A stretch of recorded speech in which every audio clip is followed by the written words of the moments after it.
Well, good evening, everyone. I'm Linda Darna. I'm the current president of the El Segundo Women's Club, and I want to welcome you all and thank the City Council candidates for being here and taking the time to answer some questions. And thank you to all of you for coming. It's important for you to be able to hear the issues that are important to our community, and we are pleased to have this event at the clubhouse. Just a little bit of information for you that may not know about our clubhouse. This was the original El Segundo School and was built in 1912. The El Segundo Women's Club is actually 102 years old. We look pretty good for being old. And then we were honored in 2023 for getting acknowledged of the, let me get this right, it is the we're on the National Register for Historic Places. It's one of the few, I believe there's only 2 historic places that has been acknowledged in Southern California. So here in El Segundo, that's a pretty special acknowledgement. So if you love this clubhouse, the sign here behind us, this is a shameless plug. Most of our revenue does come from renting this location. So we would love it if you would come and share your celebrations, your meetings, or any activity you would like to host here. We would love to have you. So let's get started. So the first thing I want to do is I want to thank Carol Cervantes and Cara Baldino for actually putting in the hard work of getting this program together tonight. I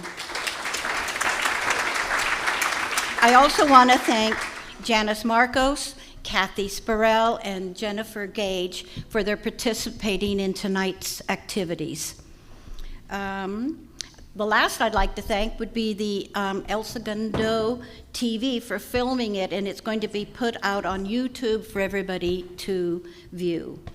So, getting started, what I'm going to do is you may note that one of our candidates was not able to be with us tonight.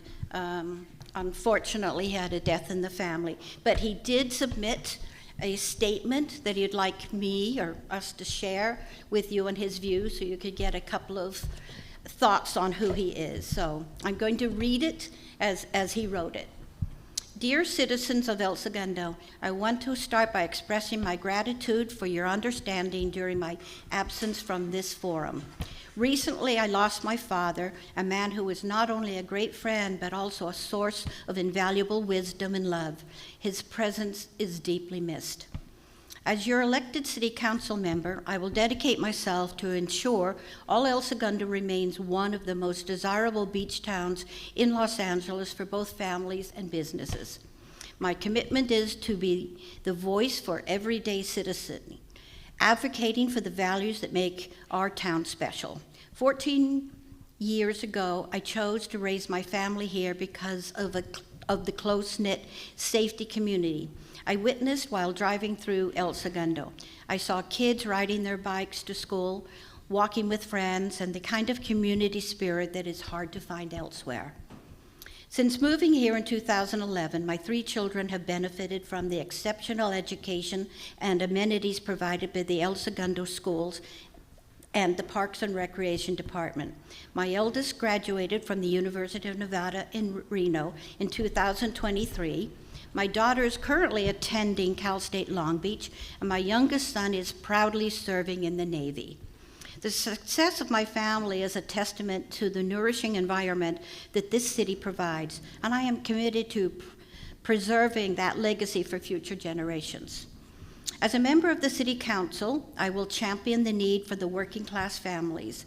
I've experienced the challenges of living paycheck to paycheck, owning a home in West Los Angeles, and I moved my family to El Segundo because I prioritize raising my family in this great city.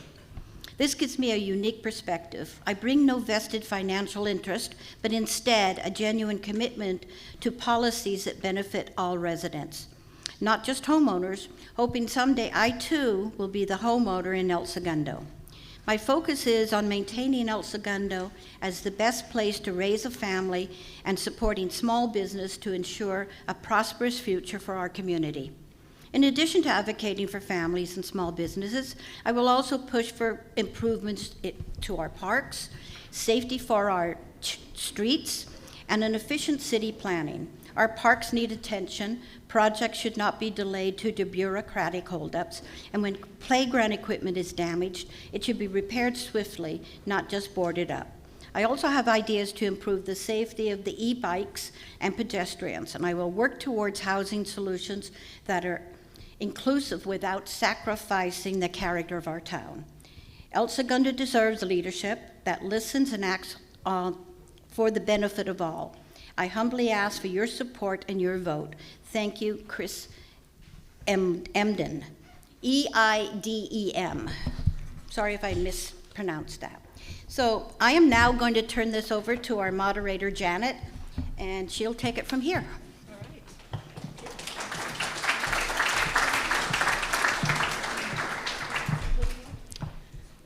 Oh, thanks. Good evening, everyone. My name's Janet Marcus. I'm a member of the El Segundo Women's Club, and I'm the moderator for tonight's candidate forum. I'll share some important instructions. Tonight we're going to ask questions that have been submitted anonymously online. We have a large number of questions. I may not get to all of them this evening. Some may be asked at the October 7th forum that is being put on by the Kiwanis Club. Please silence your phones if you've not already done so. Each candidate has a 2-minute introductory statement and a 2-minute closing statement. Our candidates will be asked a question with a 90-second response limit. Each candidate will answer each question. To determine candidates' order of seating, we randomly pulled each candidate's name out of a hat and assigned them that number, Lucky Michelle. The questions we will ask the candidates will then be in the sequential order as they're sitting up on the dais there. The second question will go to Drew, and so on down the line. And that'll give each candidate multiple opportunities to be the first to answer. Linda, who you just met, is our timekeeper. She'll hold up a 30-second warning card and a final stop card for the candidates to see and comply with. At approximately 7:45 p.m., the final question will hopefully be finished. If not, we'll finish that round, and then we'll have the closing statements from each of the candidates. So let's begin. We're going to start with Michelle and go through the dais with your opening statements for 2 minutes. Thank you. Thank you. When my husband Chris and I moved here in 2011 to raise our family, it was for the same reason that so many people do. The strength of our school system and the idea of El Segundo as this safe nook in the greater Los Angeles area. And while both of those things have certainly proven to be true, what I had not anticipated was how fiercely connected the people who live here are to one another. I believe it's our defining trait and in many ways our superpower. When I look out here tonight, I see so many community volunteers and doers in all different ways that light us up. And for me, it's city government. I believe deep in my soul that local politics matter. Our elected officials have a hand in so many decisions, large and small, that really do impact our daily lives. I'm running for city council to represent our residents' interest, and that is every resident in every quadrant of this community. I will lead with your needs first and the same solution-focused mindset that has guided me much of my life. For the last 6 years, I've been honored to serve on our planning commission and as chair for the previous 2. I am incredibly proud of the work that we've done, particularly in achieving a certified housing element that meets state housing mandates in a way that preserves our small town character. And I do understand why that matters. It directly speaks to our connectivity as a community. When I went to graduate school to receive my degree in business and city and regional planning, it really was the intention to create communities much like El Segundo. And while our robust economy is any economist's dream, what I have come to understand is that it's the people who live here who really define the character of who we are. And it's the residents of El Segundo that I will be representing on City Council as I advocate for our environmental health, our capital improvement needs, and our public safety. I look forward to answering questions on those topics and others as the night goes on. Thank you so much for your engagement in the process. Well, it's good to see everyone. 28 years ago, I drove down Grand Avenue. I was a single father with sole custody of my kids and also financially supporting them solely as a single dad. I ran into a for rent sign at the corner of Center and Grand. Lucky enough to call. The man picked up the phone, and it was Mike the tailor, Mike Rostovsky, who lives still on Grand Avenue and has a 40-year tailor shop. By the way, best suits in the business. I don't know if John's got one, but this is definitely a El Segundo tailor suit. And I fell in love with this town. This town shaped my life. This town shaped my 5 children's lives. My wife, Lee, in the middle there. Honey, there's a seat up front here, by the way. This town shaped my life. It's done a lot for me and my family. As a single father, I put myself through grad school at USC. I paid for that program. I did that while I was working full-time for Starbucks Coffee. I'm used to working nights, weekends. I've done it from the time I was in the military at 17 years old. I've worked really hard for the city. I'm going to continue doing that. I've coached dozens of soccer teams in this town. I've led economic development as the chairperson of this town, starting back in 2014. We've started businesses here. We've invested in commercial property here, and I've been your mayor since 2018. And we've accomplished a lot. 2016, we were at impasse with police and fire. We have gotten all 7 union groups done at the same time with multi-year agreements. An idea that I brought to council was an arbitration agreement. We have arbitration agreements in place with all 7 collective bargaining units. We've improved safety, and we're going to 72 sworn officers in the near future. And we've completely overhauled our finances. We've added $30 million to the general fund in the last 8 years with no increases in residents' taxes, and we have our first ever AAA bond rating as a city. But there's so much more to be done. And I want to continue to grow the economic base because that represents 98% of this city's revenue. Only 2% comes from residents' property taxes, and I want to continue to make this town an incredible, safe place to raise kids. I'm sorry I went over 8 seconds. Thank you so much. Right. Thank you to the El Segundo Women's Club for hosting us. 2 years ago on this stage, I joked that growing up with a single mom and 3 older sisters, I felt like I was in a women's club my entire life. Since then, I've taken it a step further. Now I coach women's cross country and track at Loyola Marymount. In fact, one of my athletes is here this evening for a class project. So remember, Katie, however this goes for me tonight, your tell the team, Coach Pick, was amazing. But in all seriousness, I'm the man I am today because of the strong women in my life. I grew up outside of Philadelphia in a place that I thought I'd never leave. But after graduating from Villanova in 2013 with a degree in political science, I moved to California to pursue my dream of working in entertainment. In 2016, I earned a Master of Fine Arts from LMU and worked in television for 7 years before returning to coaching last fall during the Hollywood strikes. I live in town with my partner, Sean. We have a great spot directly behind the Richmond Bar and Grill.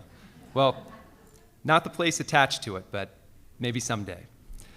My favorite part about living in El Segundo isn't the proximity to good libations or even the fact that there's not 1 but 2 places to enjoy a Philly soft pretzel. No, it's the sense of community, the wanting to start a family here. I may not have grown up in town, but I live here because I found a piece of home in El Segundo. And over the years, I've immersed myself in our community. I'm the chairperson of the Arts and Culture Committee. I was a volunteer coach for the El Segundo High School cross country team. And until last year, I was the 10K record holder for the Run for Education. But I'm most proud of co-founding a community organization committed to making El Segundo an even more welcoming place. I'm running for city council because I believe I bring a value set not quite represented on the council, one that recognizes we have long been facing a housing crisis, one that sees collaboration with our unions as an engine of economic growth, and a value set that cherishes our small-town charm while embracing innovative solutions to meet the needs of all residents now and in the future. If elected, together we can foster a more vibrant and inclusive city where everyone has the opportunity to thrive. Thank you. Good evening, everyone. My name is Lance Giroux. I have been a resident and homeowner here in El Segundo for 24 years. I've actually also worked in the city, up on Maple and PCH. You've probably driven by that building a million times and didn't know what it was. But I have been working there for 25 years, and I am the Executive Vice President of Sales and Operations at that company, and that's what actually brought me here to town. I've been married for 25 years, my wife Gina. We have 2 kids. My son Luke just graduated in 2024. My daughter Leah is a junior at the high school right now, and both kids went through an incredible school district from beginning to the end, from TK all the way through, and we are much better for that experience. So, like many of us, your life in the El Segundo community does not start until your kids hit youth sports, and mine was no different. So I quickly went from being a volunteer coach to the board of directors of the El Segundo Little League, in which I served on there for 5 years, and I was the president for 3. And somebody joked to me at one point in time that that job there was going to be more difficult than council, and I have to tell you, if Jamie Griffith is here, he will tell you the same thing. It's a challenge at times. I was also the president of the El Segundo Girls softball board as well. I was on that board for 3 years. I was president for 2. I was part of EDAC, the El Segundo Development Advisory Committee for the city.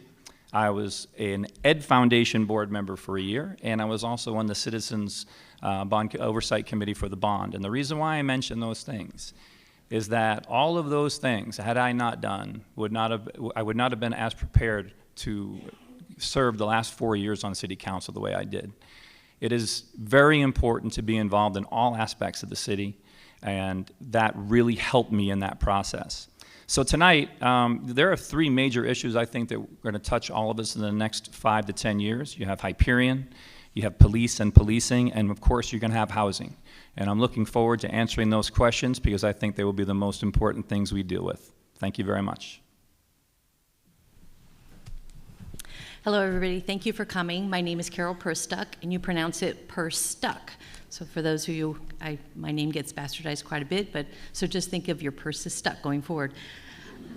I'm a native of El Segundo. I am a graduate of El Segundo High School and LMU University, and my career has crossed over many industries, and I ended up being the executive vice president at Sony Pictures, and now I'm currently the CEO of the El Segundo Education Foundation, as many of you guys know as ED. I moved back to El Segundo in 2002 with my husband to raise our family.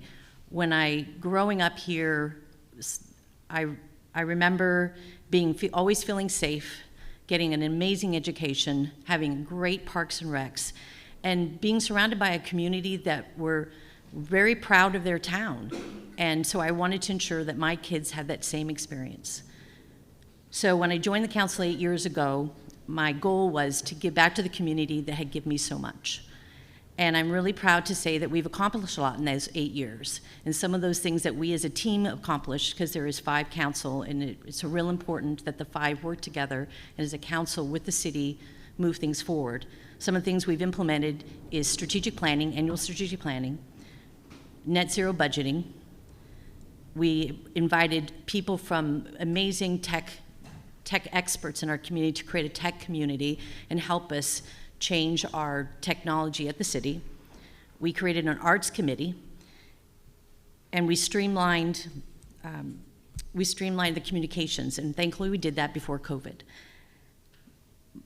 The one thing that I'm real proud of is that we really, that I encourage that we work together to ensure that we fulfilled the commitment that a prior council had made, and that's to fix the plunge. And so I'm happy to say that the plunge is under construction and will be completed in 2025. Thank you very much. Okay, thank you very much for those opening statements. First question is for Michelle, and then again, I'll just remind the candidates that you'll all go ahead and answer the same question. With current traffic bottlenecks and the potential for new projects in town. What would be your plan to alleviate the parking challenges, and does it include permit parking? Parking permits. Thank you. I think, as I mentioned in my opener, being on city council is representing every resident in this community.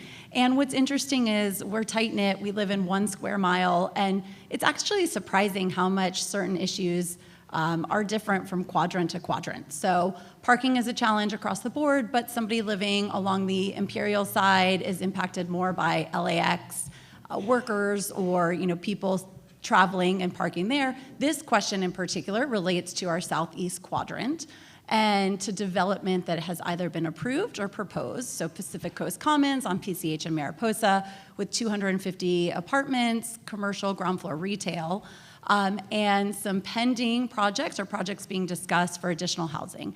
I think it's critically important that we don't over-intensify a particular area that exacerbates the parking issue. But even more so and we approve those projects with the amount of parking required, but even above and beyond that, I think it's important to design accordingly. I don't know if you've ever tried to fit in a townhome project in one of those guest spots, and you're hoping that you make it, and if you can't, then maybe you utilize street parking. So it's also about design as it is and access as much as it is about the number of stalls. I'm a proponent of the recent residential parking permit along Kansas that's meant to alleviate a lot of the parking issues, and then our pilot program. And I think what's great about that is that we have flexibility to adjust it as need be. It's a 6-month program, and so far the neighborhood's been extremely responsive and positive about it, and I think for that area it makes sense. Thank you. Yeah, as Michelle stated, I think that was well stated, that it depends on the zone of the city, absolutely. Smoky Hollow, for example, the city council approved you might have seen it already, one-way parking, angle parking to increase parking capacity. I believe more could be done on Main Street to accelerate turns so that people are actually moving their cars. When I hear from merchants like Chef Hannes, who I've known forever, people are parking on Main Street and they're sitting there basically all day long. We need to do more as a city to keep cars moving. We also need to look at some creative solutions to add parking capacity. For example, when I built a commercial building, I had to put in parking stackers. They're not ideal, but you stack cars on top of each other. There are a lot of things that we can do to increase parking. I happened to have actually lived on a block that had a parking permit. That was the 800 block of California Street, one of the 7 homes I've lived in this incredible town of ours. And it's not without its challenges as well, especially if you want to entertain. But I think the reason that we did that, I know the reason we did that back in 2012, whenever that was, is the residents told us they wanted that. So we need to look at comprehensive solutions for the city to increase parking capacity. And we also need to listen to our residents. So the latest example of instituting a parking permit pilot program on Indiana and Illinois that came from the residents. And the supermajority of those residents said, yes, we want to do that. And we've also listened to them and added some nuances. And there's more to be done. Thank you. So I would agree with a lot of what's been said. It's not a one-size-fits-all. I could talk to a neighbor the last thing they would want is a parking permit, whereas somebody on the other side of town, that's exactly what they want. So I think what we really need to do is just keep the dialogue going, invite neighborhoods in El Segundo to survey them, see what they want, and see what works best. But really, there's a bigger problem happening here. Every new development, it's happening, and I think the question said, bottleneck areas. It's happening in congested areas. Our land use order, what decides where and how development happens, hasn't been updated since 1992. I was 2. Okay, it's been a long, long time. And right now, there's a request for proposal out right now that is putting more development in those same areas, more congestion in Smoky Hollow with industrial and residential. The Holly, Kansas neighborhood is going to be subject of another development. I think this is time where we think about what does it look like to spread density out? How do we do that? How do we make our streets more open? And I think it's time to really study what housing east of PCH could look like. I think there's a way to do it where we protect our small town charm, where we don't interfere with single-family housing. I see it like a Playa Vista, mixed-use housing. Restaurants on the bottom floor, apartments on the top floor. Otherwise, what's going to happen is we're going to lose local control. We're going to lose the ability to put development where we want to put it, and we're going to be told what to do. I think the question itself is really more about, we're talking about a traffic bottleneck, but we're talking about parking, let's be honest here. That's really what this is about. And I think the key areas that we're talking about that have already been brought up, which is where we have our parking pilot program right now. The bigger thing that we're not looking at there is that has become a very harsh crime area. If you look at that area behind the hotels and things like that, this permit program has helped that out significantly, but it has not solved that entire problem. What it does is it just kind of moves it. So the two words I would use for this is permit exempt. I believe that the residents that are in these problem areas over there, when it comes to these developments, they should be permit exempt, meaning that no matter what that traffic thing says, if it's 2 hours parking or overnight parking, if you're a resident, you should be able to park there. Okay, that's taking care of us. Now it also allows for people who are visiting town to park in those spaces. I think we have this thought in our mind that if we give these permits out that, oh my God, there's not going to be any parking. Well, unless everybody has 6 cars to a house, that's not going to be the case. So I really think that has been a big help so far. I think we have to continue to look at what that permit program is telling us on data, and then figure out where we can duplicate that around town. But in general, these big apartment complexes that are going up, they are not the answer to what's going on here. I think we have to make sure that we are being responsible about what we do and make sure that whatever we decide to build fits into the fabric of the community. Thank you. So the new permit program that was just been launched by Indiana and by the hotel, that's an example of when your voice is important and your voice needs to be heard. So it's important that everybody, when you see a problem or encounter issues because people are parking at the airport and Ubering to the airport, or you have, businesses parking along your street, use your voice and come to the council and come to the city to ensure that your voice is heard. Unfortunately, the state of California is passing a lot of bills that are really increasing density and in limiting the number of parking spaces required for builders to build. So it's going to be a continuous challenge for us. And so we constantly have to be looking for opportunities like the permit program that we're testing to ensure that our residents have a place to park when they come home. A home is a place where you should feel safe, and you should be able to drive up, park your car, and say hi to your neighbor as you go in the house. But unfortunately, today, we have situations where people are having to park blocks away and are struggling to get to their house. So it's real important to continue to use your voice, so that we can continue to, as Lance said, use the data to determine what the best program is for the city of El Segundo. Thank you. Question number 2, starting with Drew.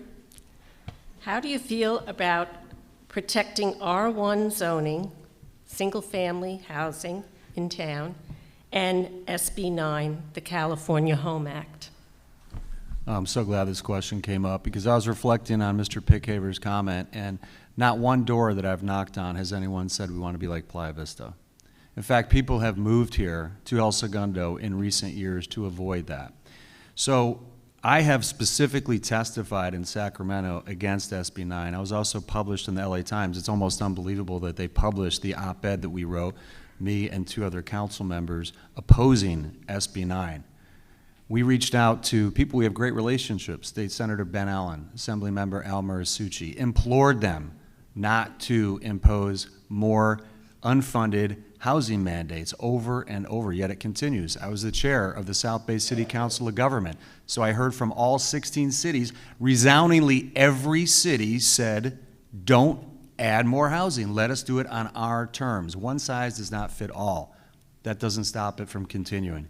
We need to protect our single-family neighborhood. We need to do that as a group. If you talk to elected officials across the entire state, which I've done, in some of the most progressive cities, they say the same thing. Why are you doing this in Sacramento? Protect our single-family neighborhoods. We happen to live on Whiting. It's an R2 zoned lot. The homes on our block now can be converted to 4 units without additional parking. So talk about exacerbating the parking situation. This is the challenge. So we need to continue to fight Sacramento to make our voices heard, reasonable housing demand on our terms. Redevelopment was a good initiative years ago where cities could use funds from the state to actually redevelop. That has since gone away. There are other ways we can get there. We need incentives, not penalties. We have to build 521 affordable units in the next 3 years. Where are we going to do that? We have 0 right now. We want them, and we have a project that Michelle mentioned with 266 units, 13% affordable on PCH. That's a step forward. Thank you. So we hear this a lot. We got to get Sacramento off our back. Let's do it ourselves. In 4 decades, there hasn't been an apartment complex built in El Segundo. Since 2010, there's only been 53 total housing units built in town. We are, like the mayor just said, nowhere close to the numbers that we need to hit. And if we continue down this path of not figuring out how to do it locally, we are going to lose even more local control. I understand how people want El Segundo to stay the same, to not have any more housing. But the fact is, it's mandated by the state. We can be part of this solution. We can be part of the solution to decide where this housing goes before we lose that ability to decide. Right now, like I said in my previous answer, we're putting density where it is. We're overwhelming the same neighborhoods with development after development. We need to have practical solutions. I'm not proposing Playa Vista all throughout El Segundo. I'm proposing mixed-use development across PCH to spread density out so we can continue to operate with our small-town charm here on this side of town while growing responsibly. I think of El Segundo, preserve and protect. It's a phrase people say a lot. Well, when you think of a plant, think of the city as a plant. How do you preserve and protect a plant? You have to water it. You have to let it grow. You don't dump a bucket of water on it at once, but you certainly don't do anything. And I think we need to be responsible people, responsible lawmakers, and be a part of this solution for the first time. So one thing does not have to come at the expense of the other. The R1 neighborhoods obviously are very important, and they will continue to be important. They're important everywhere. One of the problems with SB 9 and every other housing element, everything that comes out of Sacramento right now is, if you're not careful, we're going to look like Redondo Beach, and we don't want to look like Redondo Beach, okay? That's just houses on top of houses, ADUs on top of ADUs. We don't want to look like that. However, it is also important to make sure that we have a diverse socioeconomic makeup in this community. Not everybody's going to be able to live in an R1 neighborhood at this time. I do understand what John's saying about housing developments being built. However, it does have to be done in the right way, and I disagree with the fact that you're saying that people don't want housing. I don't believe that's true. We've done a housing survey. The housing survey states, yes, we would like to see some more housing, but let's not pack 5 pounds into a 1 pound bag. So I agree that we need to start looking at what's possible without crushing the R1 neighborhood. Those things can be done at the same time. I also don't believe that we should be looking at these big housing developments and using the RENA numbers as a reason to approve them. They do have to make sense, because when you build big things like that, the problems just move elsewhere. So as the city evolves, we do need to create more housing, but we need to do so for the right reasons, in the right areas, and at the right time.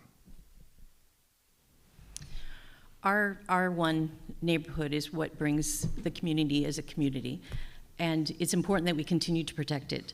Unfortunately, the state of California is passing a lot of bills, and they just recently put through the California State Legislature, just passed 10 bills that will really increase density, especially in the coastal cities. And I believe the governor has signed most of those into law.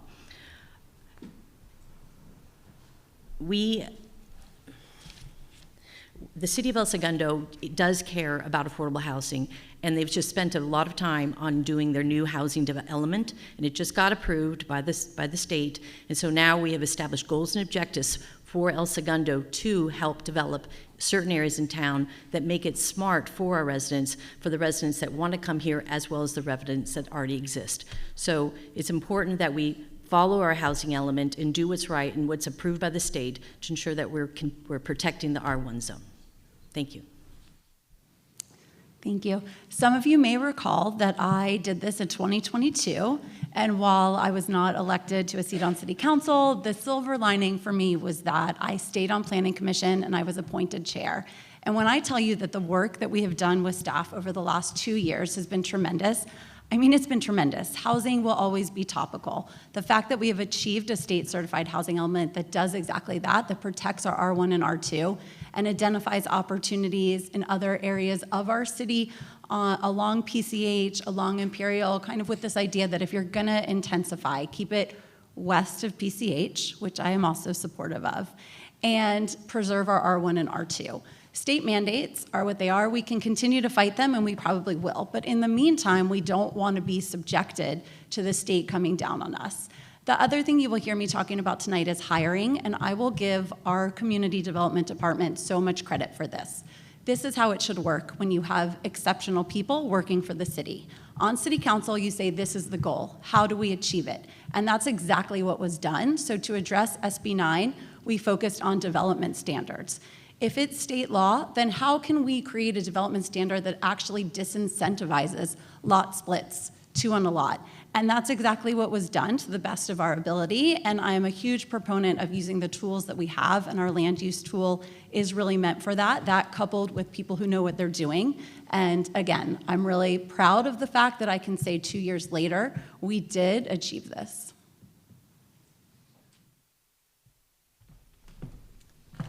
Okay, this question is for John. It starts with John. It's for all of you.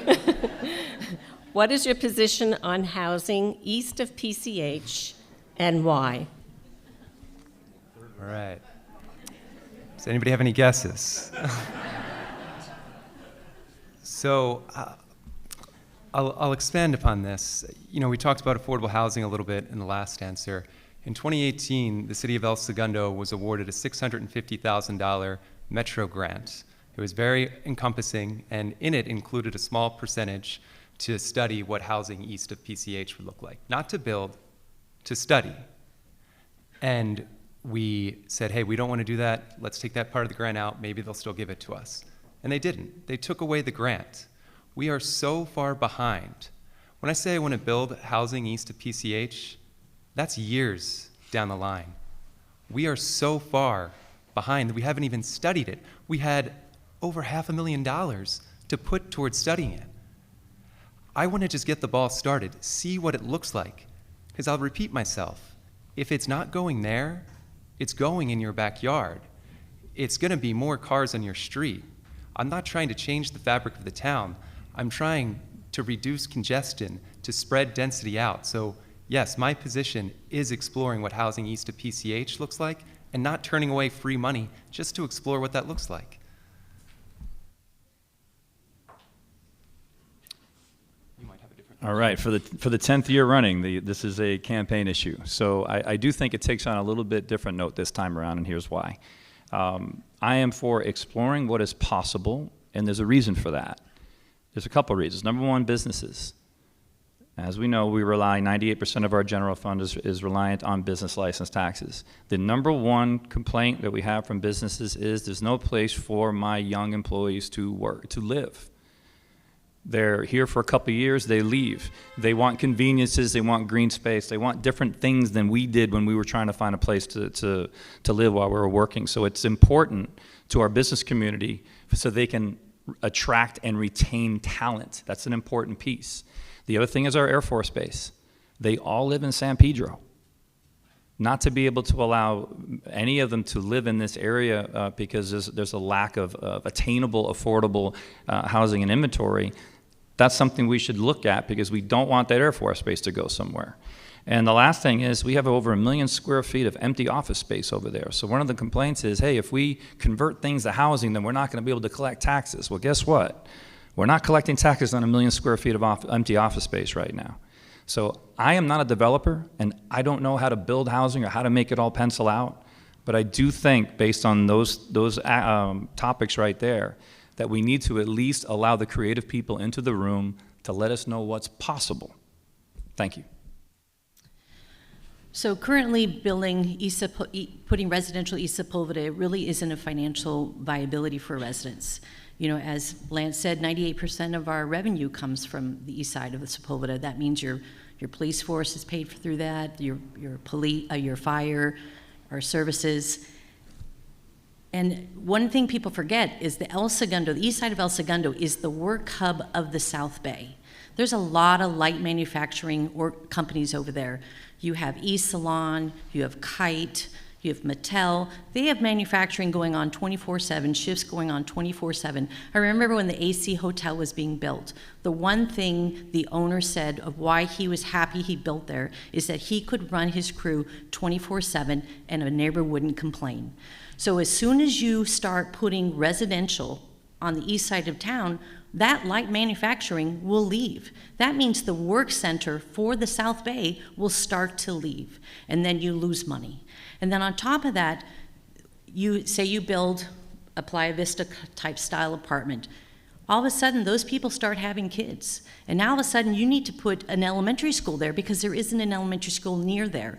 And you have to service them, and it costs more to service. And then once again, you're losing more and more revenue. So financially, for a current resident of El Segundo, it does not make financial sense to put residential East Sepulveda. From a policy perspective, I do not believe that this is something that any 5 council members should decide on. I think if it is something that gains momentum from our residents, and I will tell you, in 2 campaign cycles, it has not gained momentum from our residents. There is not a majority of people who want to see housing east of PCH. But if that were to change, then I think it could come on our ballot, something that we all vote on. For me personally, I've heard a lot of emotional reasons not to build housing east of PCH, and that resonates, right? I mean, it speaks very much to how this community feels, that we all live in 1 square mile. Residents and primarily small businesses interacting in that way. I've also heard from a school perspective, and that does make sense to me. I'm a numbers person, so I think the strongest reason not to build housing east of PCH is because that is our tax base. Residents are by nature a cost center, not a revenue generator, and we don't want to be changing land use in a way that's bringing in money into something that's costing us, and then we have to expand, as Carol said, our police, our fire presence. So for me, at this time, it's a no on housing east of PCH. But again, I do not think that 5 people should make that decision for 17,000 residents. So if it does gain speed, which I don't think that it is based on the door knocking that I've done, then at that time, we could look at it. Yeah, it's a tough one for me because, as I mentioned before, I was in City Council. I was the chairperson of the El Segundo Economic Development Advisory Council. So there is a balance in that there is a deficit of workforce housing in El Segundo. And the east of PCH argument has a whole bunch of inherent flaws, or I shouldn't say the argument, the argument in favor of it. One is, it's already been mentioned, 98% of all revenue, not just business license tax, every revenue stream we have, property tax, TOT, which is a bed tax, utility user tax, business license tax, which is a function of square footage and head count, every revenue stream we have, Chevron, 98% of that comes from business. That means even though we pay a lot in residential property tax, less than 2% of our general fund, which is $95 million right now, comes from us directly. That pays for police, fire, and everything else that we hold so dear as an independent city.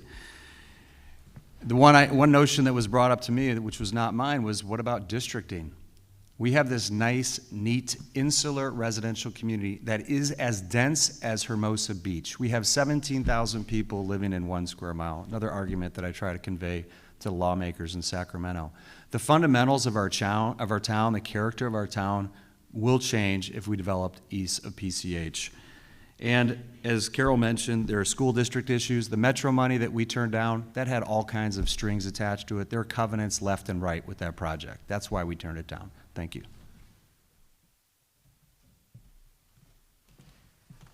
Okay, the next question will start with Lance. Over the past 2 years, the city has imposed new fees on fundraising and community events, raising the bar that needs to be cleared for charitable giving. How do you feel about levying fees on nonprofit organizations that are giving to our community or enhancing our community experiences. Okay, so levying fees on nonprofits. I believe, because we deal with this a lot up there, that what we do is we will, for example, Main Street Fair that just happened this past weekend, okay?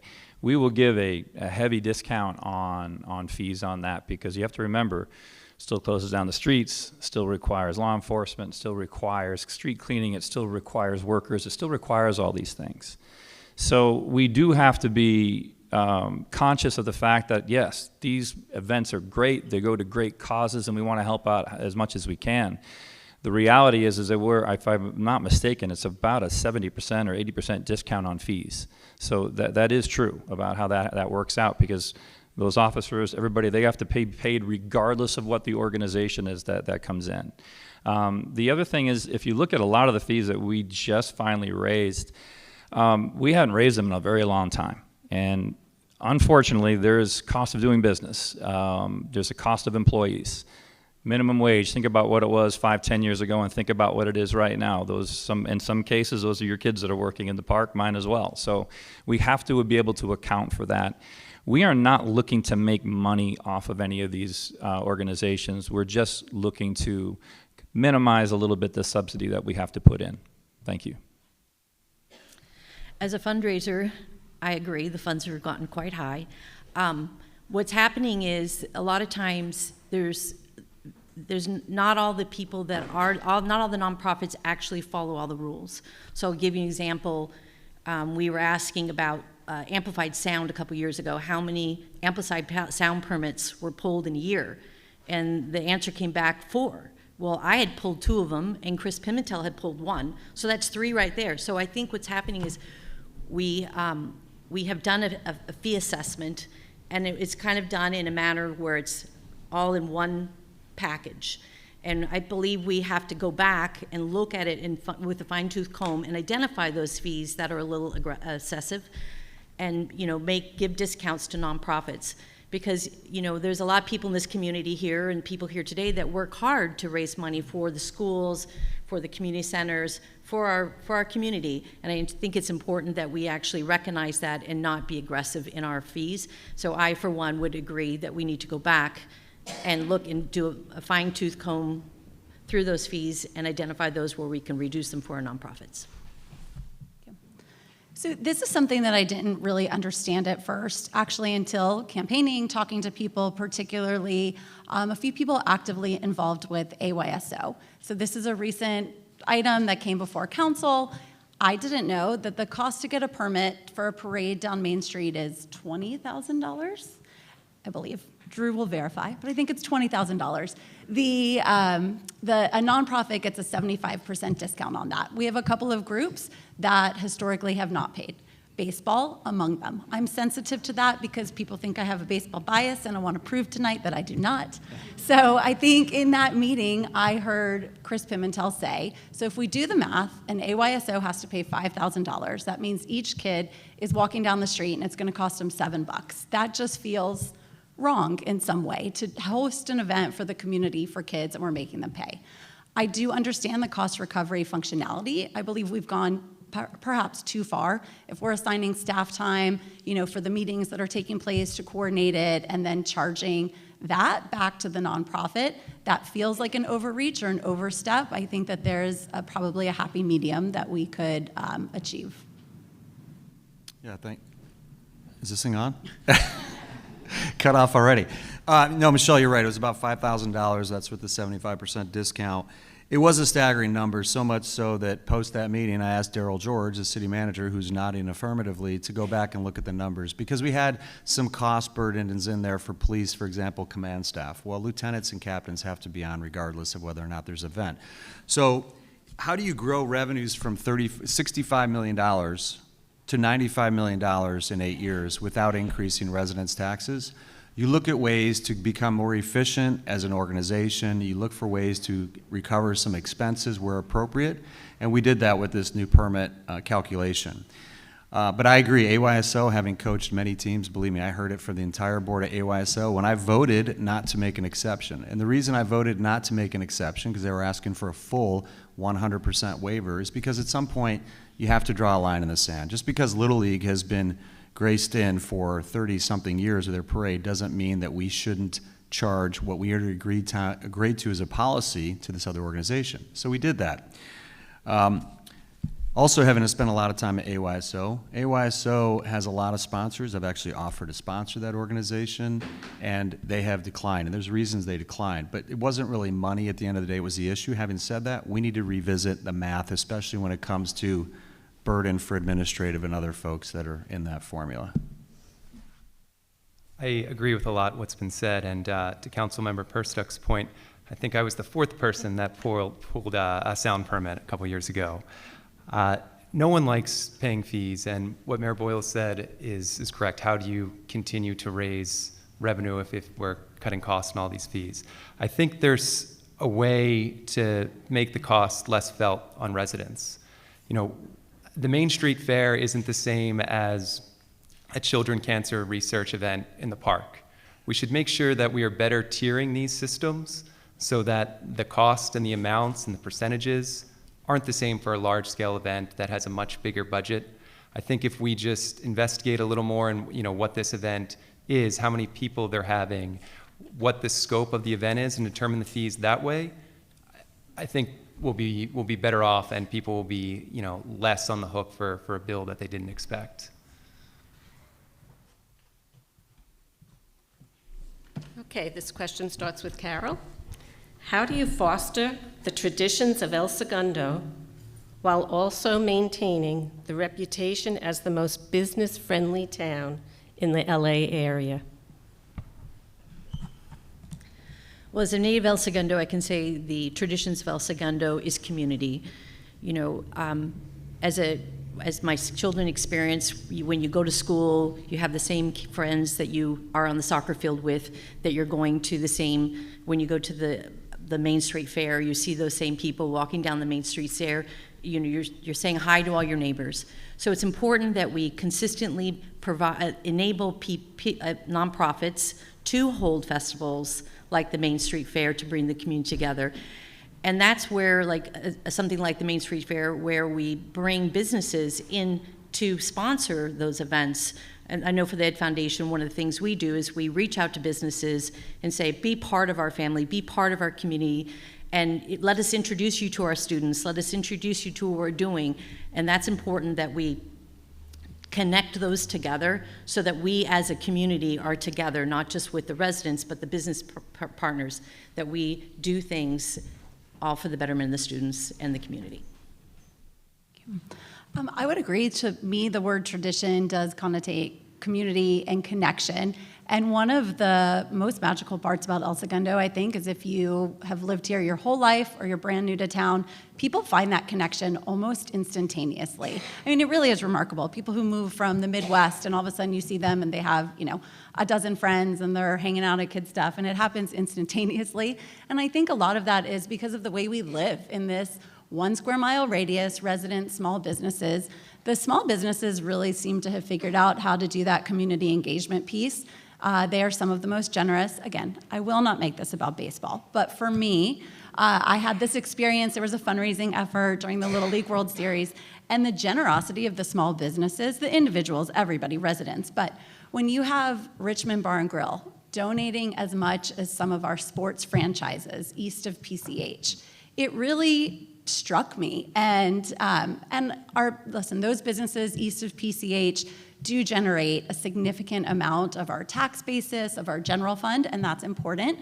But what is the ROI on that part of our brand in every instance? So in addition to the financial, significance, what's their community engagement? What's their part? And when those businesses have made a request on Planning Commission, I will be the same on City Council. I think what we're always asking is, what's the community benefit here? And so that's something that we need to incorporate. It can be financial, but it could also be, how are you contributing to the fabric of our community? Yeah, that's great. Thank you. For me, it's listening. We need to continue to listen to what our residents want. And one of the ideas that I'm probably most proud of is several years ago I came to council when Carol and I just started, and I said, look, there's a cool thing in business. Some of you might be familiar with it, Net Promoter Score. You ask your residents and your businesses every year, how likely are you to recommend El Segundo as a place to work or live, depending on what you're doing, 1 through 10. It's a serious methodology. We take it very seriously. We take the quantitative score and the qualitative score very seriously. We review all the results on city council, and we listen to our residents. What do you want? And the cool thing is, just earlier today, about an hour and a half ago, I was walking with the resident, going straight down Pine Street, and I talked to 2 people that, to your point, Michelle, immediately connected with. One happened to be from Chicago suburbs, one happened to be from Milwaukee. One's in private equity, one was in consulting, similar things in my background. We immediately connected, and the thing that we have in common is the love for this town. And so we need to continue listening and respecting our heritage and tradition. You mentioned the Richmond. Richmond is my home away from home. That is a perfect example. That is now being run by an El Segundo homegrown boy, Tyler Motz, and Zach and his partner Zach Lyle. I remember when Patty and Jeff ran that place for 25 years. They've improved it, but it's still the same. The Richmond is still the same, and the same could be true for so much of our town. We will continue to grow our economic base, and the fact that it's all insulated in 2 nice, neat zones makes it so much easier to do so. Thank you. I think the partnership between the communities and the businesses in town is excellent, and I think we need to double down on that commitment, continue to engage with them in events that we have throughout the city. Also, I mentioned this earlier, I'm the chairperson of the city's Arts and Culture Committee, and we're unique in that we have this 1% fund for the arts, and what that means is every commercial development that hits a threshold of $2 million puts 1% of that total cost into the fund, or they put art on their own campus. And that program gets a lot of heat from some members on the council, and it's constantly debated about the merits of it, but I think there's a real opportunity to double down on this program, to expand upon it, not necessarily in the amount that the business is contributing, but in the role that they have in it. We held an Art Walk kickoff event at NBC Suites where a lot of businesses were invited, and NBC Suites, who had just contributed to the fund, was particularly excited about it. And I think if we continue to engage businesses and let them play an active role in that creative development in the town to bring art and culture to El Segundo is really important, because they are excited about it. There is a revenue stream to make this happen, to keep that tradition of El Segundo alive and bring engaging and diverse programming to our city. We have a lot of great traditions in town, and one of the things that's come up the past, I say probably 5 years, is there's been a lot of great new traditions in town as well. And I think they benefit the community because items like the Art Walk, the festival holidays, the Intercity Youth Orchestra when they were here, the holiday parade, they're all experiences. And what that has really done, I think especially the Festival of Holidays, is made everybody aware of just how diverse of a community we actually have here. And I think that's been a special way for people to learn about it through food, through music, et cetera. It's been a really fun time during the last couple of years seeing that. But I also mentioned the Art Walk and items like that because it's bringing in hundreds, thousands of people into the city. And who does that benefit? It benefits the businesses that we have downtown.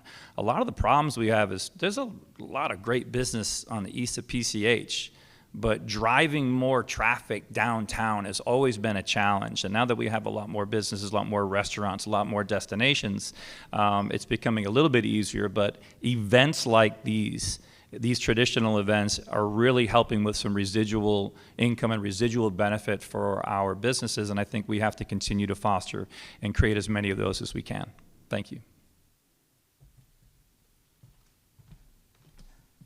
Okay, next question starts with Michelle. What is your approach to our Hyperion concerns? And for the sitting council members, is that different than what you have done while on council? Thank you. Again, this goes back to that, we are one community, but we live in quadrants. So I'm on the east side.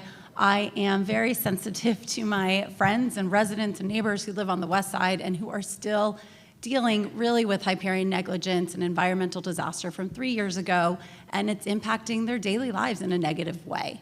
While I think that what we've done to date has been admirable in many ways, it's not for lack of trying, right? I mean, we have up to now really been trying to exert pressure on LA oversight agencies to do better. The problem with that is we are a town of 17,000 people, not one of whom votes for LA politicians. That wastewater facility treats 4 million households. That is an LA County problem. It is bigger even than the city. I think it's time that we really exert pressure on those agencies from the top down. So for me, I would propose shifting direction and hiring a lobbyist to work at the state level, somebody who's working in El Segundo's interest, but really exerting that pressure because it should be a county issue. We have spent a lot of money on consultants trying to handhold, trying to, define the job description for the plant manager. We have spent hours, hundreds, maybe even thousands, probably hours of staff time on that. That money could be applied to hire someone who's representing our interest from the outside and who knows that system. All right, thank you. With all due respect, lobbyists are incredibly expensive. I know because we've hired them before in the city, and I've personally hired them for our businesses, more so than consultants, which we have relied on in a couple cases. From day one, July of 2021, when Supervisor Hahn called me and said, Drew, I think we have a problem. I'm not totally sure here, but I'm sitting here with a lifeguard at a tower at the beach, and I think there's been a major spill. That's literally how we found out about the Hyperion spill in July of 2021. We immediately rallied as many people as we could within the city of LA. This is an AQMD jurisdiction matter. Federally, it's EPA. We immediately met with Assembly Member Al Marsucci, actually at the State of the City. I asked Al, would you take the same fence line monitoring that you made legislation for Chevron and put that in place at Hyperion? And without equivocating, he said yes. Ben Allen, will you support that on the Senate side? Yes. It's a start. So we're monitoring now H2S, 3 different air monitoring stations. We did hire a subject matter expert who's a PhD, an absolute expert in solid waste. I recently brought an idea to council, unanimously supported, to bring on another consultant that LA has agreed to allow onto the premises, physical premises, to hold them accountable and to get better results.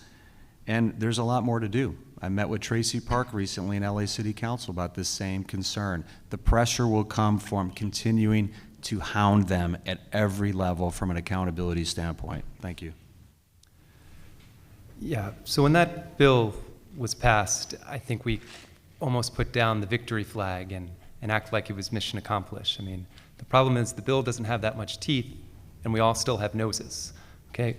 We need to continue to put, to double down on our efforts of relationship building. I think that's really what's gonna make the biggest difference in all of this. When I sat on this stage 2 years ago, I talked about the need to hire an environmental employee. We have a great public works director in Elias Sassoon, but there's a lot that comes on his plate, and he's handling the whole Hyperion situation. I'm happy to say earlier this year, or late last year, the city did hire an environmental employee. I want to empower that person with the resources, with the additional staff, to be involved in everything that's happening at Hyperion as much as they can. I want them to have a relationship with the new plant manager at Hyperion, so when something goes wrong, that plant manager is, oh, I just made work a lot harder for my friend, okay? We need to just focus on, like I said, building relationships and ensuring that we get better maintenance out of Hyperion, that we get better management, and just keep working with our staff and consultants to ensure that this improves our quality of life.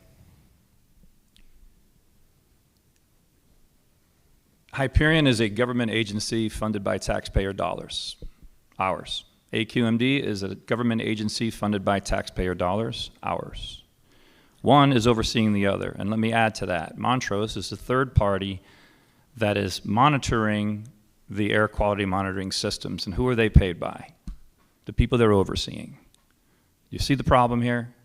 The bottom line is the money just keeps going around a big circle and none of it comes here. So we are doing what we can on that lobbyist level and all that we are, but we need to do a little bit more. I think it's time that we invest in our own air quality monitoring service ourselves so that we understand what our data is, We know what's being pumped into the air, and more importantly, by whom, because it's not just Hyperion we have to worry about. There's Scattergood, there's LAX, there's Chevron, and guess what? Those four aren't going anywhere. And all of it contributes to the air quality situations that we have in town. I would start by putting them right on top of the schools, as a matter of fact, because that's probably the first place you'd want to know is what exactly are your kids breathing in every day when they go into school. And once we have that data, then when we threaten to sue you, we actually have something behind it. It's going to require us to invest, but I cannot think of a better use of our money than to invest in the future. Thank you. So for the last 2+ years, I've sat on the Hyperion Subcommittee with Councilmember Baldino and our environmental committee member, Tracy Murillo-Zarnicki. And we met weekly to ensure that that bill got passed. But our focus, as the people have previously said, we have no jurisdiction over the Hyperion, and we have to really rely upon AQ&D to do their job. So one of the things that we could manage is communication. So we put a concerted effort into ensure that our residents receive the most updated information as soon as possible. And that's why we updated our website to ensure that real information was going out in real time so that people could understand what was going on.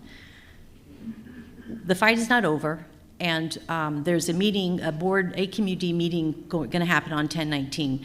And we as a city are going to be writing a letter again to ask them. One of the key things is that the abatement order is set to expire in January 2025.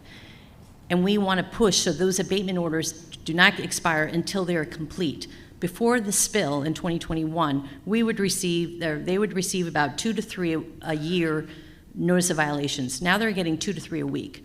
So it's important that we as a voice, and use our voice as a community, to ensure that those abatement orders do not expire in 2025 and they can extend all the way through to completion of the fixes that they need to do at the Hyperion. Okay, Drew. What new policies and/or procedures would you consider to keep? Let me say that again. What new policies or procedures would you consider to keep our e-bike riders, pedestrians, and drivers safe? Great question. Big concern for all of us residents. And I remember the tragedy many years ago at Rite Aid, and I want to make sure that never happens again in our town. We've done some things in town in terms of bike lanes. There's much more to be done. I just learned that we paved El Segundo Boulevard, for example, and we could have identified a bike line, and we chose not to do that. So that's something that we can do a better job with. We also, though, approved a local travel network as a city. You might see the silly turtle signs around town. Our town, the good news is our town, the entire town, with the exception of El Segundo Boulevard and PCH, is a slow-moving town. So we qualify for this local travel network. We got grant funds to do it. We have many golf carts in town, neighborhood electric vehicles, many bikes, many e-bikes. We need to continue to enforce. And as painful as it is as a parent when you get that phone call because your kid got a ticket and they got to go to court, we need to continue to do that. We need to continue to work with the school district and educate them like the middle school did, just rolling out an incredible program where if you're going to ride your e-bike to school, you have to go through an educational process. And we need to work with the South Bay Master Bike Plan, as we have been doing for years, but we need to make more progress on that so people can commute not only here, but through the entire South Bay with greater safety. Thank you.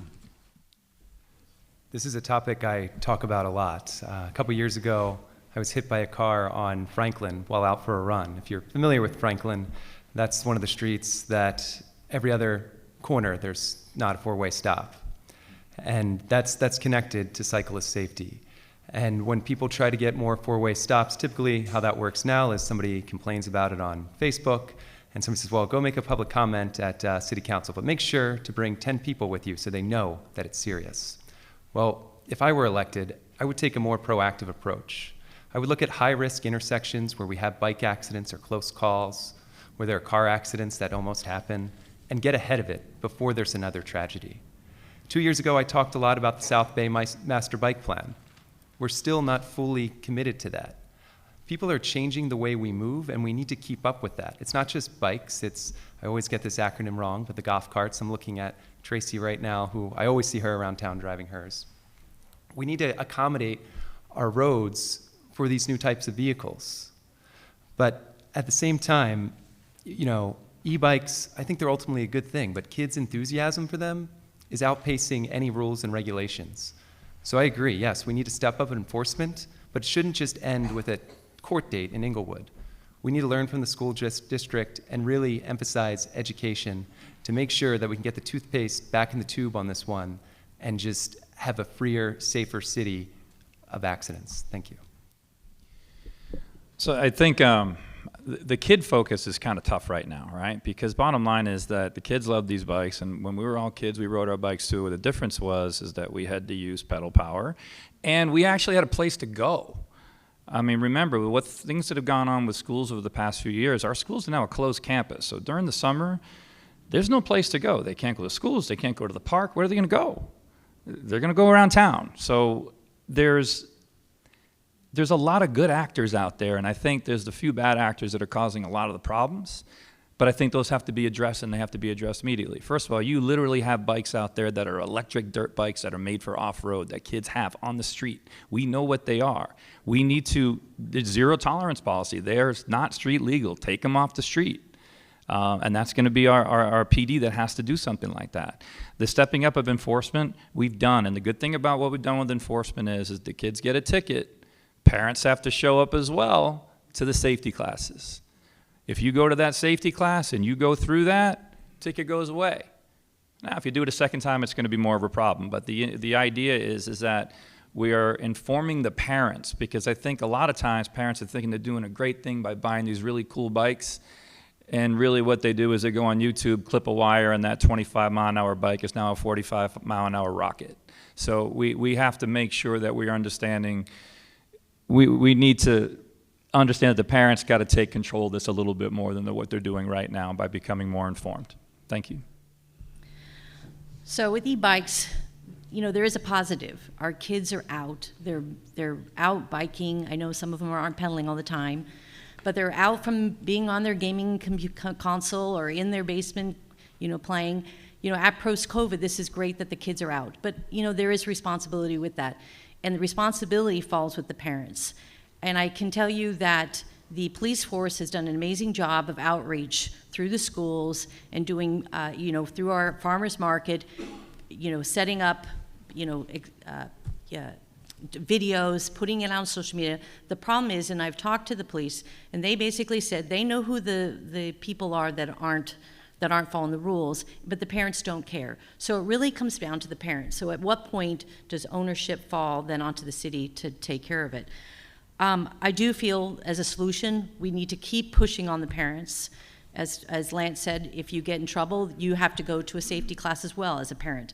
And working with our schools. Our schools, it's, the kids are riding their bikes to school, and we need to identify lanes or streets that they're safe for them to ride to school, and follow our local travel network and make sure that people are driving slow in our town. But the one good thing is that we're renovating the teen center. We need a place for our kids to go, and our teen center is a place a haven for them. And so I'm happy to say that we just finished approving as a council the renovation of the teen center and the skate park. Thank you. So I am the mother of 3 boys, 17, 14, almost 11, and I will tell you that this is my #1 safety concern, are those e-bikes. And on one hand, how fortunate are we to live in a community where our biggest concern for kids or humans alike is a bike accident, but it is very real and it's terrifying. I also support policing it. I know those kids who had to go to the courthouse in Inglewood and their parents, and I will tell you, it left a mark. I know other kids who have illegal bikes and who are now saying, I can't ride it in El Segundo anymore because they will be impounded. So I do think that that's the right direction. If we're going to ask our police department to handle that in addition to, the 22 other things that they're working on a daily basis, then our police department has to be funded appropriately to make sure they have the resources to police that. So I also support that. I do agree, though, with what others have said. It takes a village. I know when kids leave my house, if the helmet's not strapped, if the light isn't on at night, they're going to hear from me. I have no problem telling my children, their children, all that. So it takes a village, and together we can make the difference. The next question is for John. How can communication between the city and residents be improved? Please don't recap what has been done. What can be better as we move forward? So I'm excited about a new system that's going to come online in El Segundo. I believe it's called El Segundo Connect, and I learned a lot about it yesterday in a meeting where candidates were invited to meet with city staff. I think the most important thing residents want out of the city that they live in, when interacting with city staff, is customer service. And that's something where we really need to double down our efforts. We need to invest in smarter technologies, and that's what El Segundo Connect does and will do. But at the same time, we have to realize that not everybody in town is keeping up with the new technologies. So yes, let's keep pursuing more advanced technology, but at the same time, let's make sure we're taking care of seniors at the Jocelyn Center who might not have a smartphone, might not have a strong internet connection. Let's keep our legacy systems active while looking for new ways to be more efficient. Because when we do that, we're going to make sure that everybody is taken care of, that everybody can communicate effectively with the city and keep up with what is going on.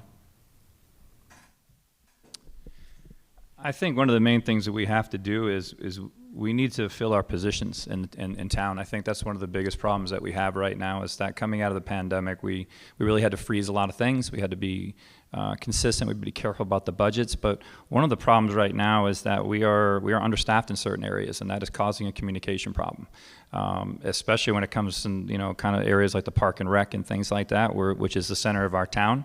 I also had a conversation the other day about things that we kind of take for granted on council that maybe everybody knows and they don't. Things like what a Prop 218 is. And that if we ever went to change a zoning like that Kansas Grand project right now, right? We just can't change it. We just can't all of a sudden take a commercial area and say, okay, well the 5 of us or 3 of us say it's going to be housing right now.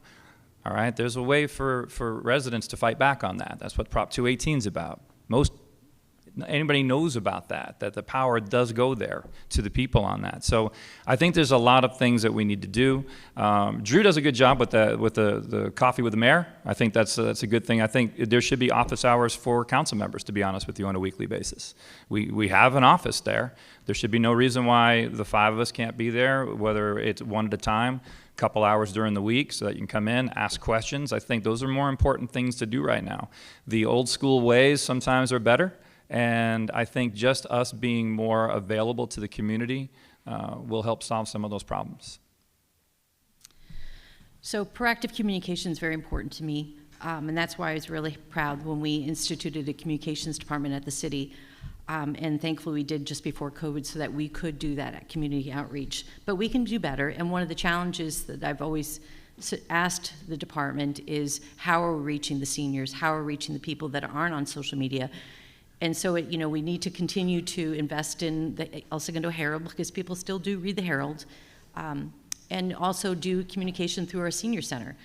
So, as John mentioned, when we had launched our website, we had put a report it button on our website, and that button was okay. We found out that it wasn't what we had been sold. So we're launching at the middle of October a button or a new thing called ES Connect. And basically it's an ability for people to reach out to the city, and that information is going to be categorized and logged and reviewed, and that data is going to be then used to ensure that we are listening to the residents. But I agree, office hours for the council would be amazing, and so we can always be better. Thank you. I would agree. We can certainly always do better. What we're talking about is an incremental difference that makes a huge shift in all of our lives. So to start with, we can't communicate what we don't measure, and we can't measure what we don't track. So we need to start with that. And I would also agree with what Lance had said. A big part of that is being staffed appropriately. It's time that we reduce those vacancies because we have really seen that this is kind of what gets lost. So if we traditionally operated a 5% vacancy rate and now we're north of 10, again, it's those small changes that we feel in our daily lives. I know that we're tracking things, right? We know that the police and fire department have their average response times. That information should be publicly disseminated often. We know the number of complaints that Hyperion receives. We know the number of violations they receive. It's talked about at every council meeting. The city manager starts with that. And that information does need to be disseminated somewhere where everybody has access to it, because I know it's hard for all of us up here who want the role to understand, but people do not tune into those regularly. And there are a lot of other ways that we can get that information out. And so I do think that hiring and making sure that our analyst positions are filled is a good start so that we're staffed appropriately in that regard. Thank you. Well, I want to thank my mom, who's right dead center in front of me, of course, because she keeps me company at these mayor's open hours. So why isn't anyone showing up? That's what I want to know. Right? Brenda, you can vouch for me. You see me there all the time. In all seriousness, it's something I started years ago, and it was just from college. You know, it wasn't so much that the professor wanted you or needed you to show up. It's demonstrating that you're accessible, that you're open to hearing anything, even if it's uncomfortable. When Julie Stolnak reached out and said, Drew, I'm doing this cool thing around town. Will you drive through Pacific Coast Highway? Actually, we walked 4 miles, and it was enlightening. And it's acting like that. It's being responsive. It's being receptive to the residents and the business's needs. I pride ourselves on being nimble and responsive. That's what makes us a great city, both with the residents and the businesses. And there's a lot more that we can do. Some recent changes were we asked staff, can you stop telling residents and businesses why they can't do something? Can you just flip that and say, here's how I'm going to help you get to a yes? Simple. And it's working. Right, Daryl? Right, Michael? How many projects are we getting done? A lot. Same thing for residents. So that's a mindset. We also said, are you comfortable with staff taking some calculated risks? Because government is risk averse. We'll embrace that as a value.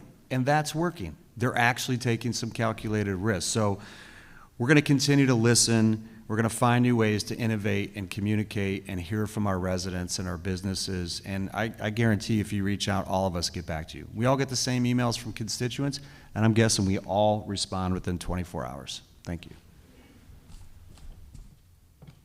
Okay, this question starts with Lance.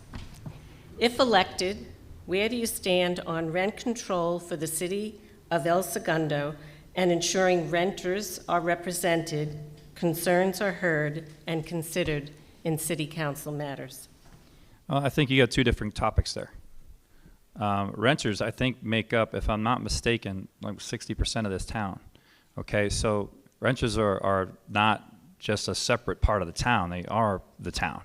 Okay, so having renters' rights, I don't think there's anything that we have done that I know of or that I'm aware of that has violated any of that. I think if you can start looking at things like, let's take into consideration what the parking issues are. Let's take, how can we make that a little bit easier? How can we make sure that we're cleaning up those areas of town? I think that's part of it. When it comes to rent control, though, I'm not an advocate for rent control, especially in this area. What that does, it drives out the investment that we're looking to get in. All right, that's a problem. In the end, the median home price in California is $800,000. The median home price in El Segundo is $1.6 million. Okay, those are issues. Okay, so it is very difficult for us in that way to be able to evolve as a city and still remain diversified socioeconomically, which is why the rental community is very important. And one of the reasons why I'm advocating to start studying where we can actually add in these areas, because it is part of the fabric of the town, whether we want to know it or not. As a matter of fact, I think you look in that R1 zone and realize there's a lot of renters in the R1 zone too. So I think we have to take all that into consideration, but I'm a no on rent control. So it's very important that we follow state laws, especially for our renters, and we protect our renters. And I know the state of California has a lot of laws out there to protect the renters, which are viable and important, and we need to ensure that those are being adhered to in our city. But I'm also a no on rent control because I do believe in free markets. It's important that, we are only a 1 square mile we're housing, and it's important that we have a lot of single-family homes, but what's challenging is it's hard for people to move out of El Segundo. There's no place to go out of El Segundo. So I'm more about how do we develop areas for our seniors to look for, like a senior community locally in the South Bay or even in El Segundo, where they can move out of El Segundo so that, or into a senior home, so that those houses can become open. So it's important that we identify opportunities within our own zone to protect those renters, but also ensure that we allow free markets to continue. I think this question is particularly relevant because there is a proposition that will appear on our ballot, Prop 33, that if passed, would give local jurisdictions the ability to implement rent control. I am a no on rent control. I've worked in commercial real estate. I've worked in housing. I, at one point in time, worked for an affordable housing developer, and I will tell you, from my perspective, definitively, it actually destroys our housing stock. It disincentivizes investments. What you are going to have is properties that linger, that are not. If you can't charge market rent, then owners, operators are not going to be incentivized to keep that property up. It disincentivizes new construction. So I am not supportive of rent control. If the question is, though, about finding, new opportunities for our rental population, I would concur that we have a need for senior housing. We have $5.5 million in affordable housing funds sitting there that we're trying to figure out what to do with, and that strategy will start to be discussed at the Planning Commission level fairly soon. And I think there are ways that we can layer that with other state and federal funding sources so that we can actually maximize unit creation, affordability for a population. What happens then? We have a lot of seniors staying in their homes because they don't have anywhere else to go. So if you can create an incentive for seniors to move into rental housing, sell their home, that brings in additional inventory for maybe new families or people who are ready to make that shift from rental to ownership. When I moved here, as I already mentioned earlier, 28 years ago, met Mike the tailor, I was paying $750 a month rent for a 2-bedroom apartment. And then I met my incredible wife, Lee, and she's like, we got to get out of this little 2-bedroom apartment. But I spent years there. I've lived in 7 homes here. It took me until I was 46 years old to be able to buy a home here. And I'm so fortunate to be able to do that. My wife let me buy businesses and a commercial property. Amazingly, it's easier to buy businesses and a commercial property than your home, your first home. And so I understand the challenge. Up until 2 weeks ago, I had all 5 kids living in this incredible town. My middle son chose to go back to Chicago, where his wife's from. I'm kind of bummed about that, but it was an amazing experience. My son qualified for a condo at 770 Imperial, $660,000 with Dad's help. Without Dad's help, I don't know how he did it. It's amazing that he could afford a place. My oldest son rents a condo or an apartment on Loma Vista. I understand the challenge. I'm not in favor of rent control. Imagine getting to the point you're in your 60s, you've worked your entire career, you've accumulated a couple multi-unit apartments, and then you're told, actually, your investment profile just completely changed. You can no longer do with that asset what you want to do with that asset. It's not okay. We got to work on military housing and other types of housing for seniors in a more creative way, and we're going to get that done with new development. 13% affordable is a start with Pacific Coast Commons. So I'm the only renter on this stage, yet 60% of the El Segundo residents rent their home. When I'm going door to door, I have a theme of representation that I talk about a lot. And right now, that renter's perspective, that's not there on the council right now. And when you have well over half the town renting, I think that's an important value set, an important perspective to have. I previously ran in 2022, and I was fortunate enough to have a lot of volunteers, a lot of young volunteers. Many of them aren't here anymore because they couldn't afford to live here. It was the first place that they lived out of college. Maybe they had some help with their parents, from their parents, and a year or two went by, then they were on their own, and they couldn't live here. I think that's a problem. People that grew up here their whole lives, if they don't own their home, seniors are being priced out. Young adults who grew up here and want to move back in, it's really just not an option. So when it comes to rent control, I don't have a strong position either way. I certainly don't think mom and pop mom and pop rentals should be subject to that. That's somebody's primary source of income. But for these larger developers, I think that's a start to keep people here, keep people that grew up here, keep people that want to come back here, keep people that are just starting their careers working here. So I think there's a happy medium that I would want to explore and use my perspective as a renter to help us get there. Okay, this question starts with Carol. What would you like to see in the agreement between the city and Chevron once the current agreement expires? So we're actually starting the, I'll start off with Chevron's been a great partner for El Segundo. It's, the town was founded by the headquarters of Chevron. They do a lot of good deeds for our schools and for our community. We are actually starting the negotiations for that contract. 2 council members have been put on a subcommittee to do that negotiations.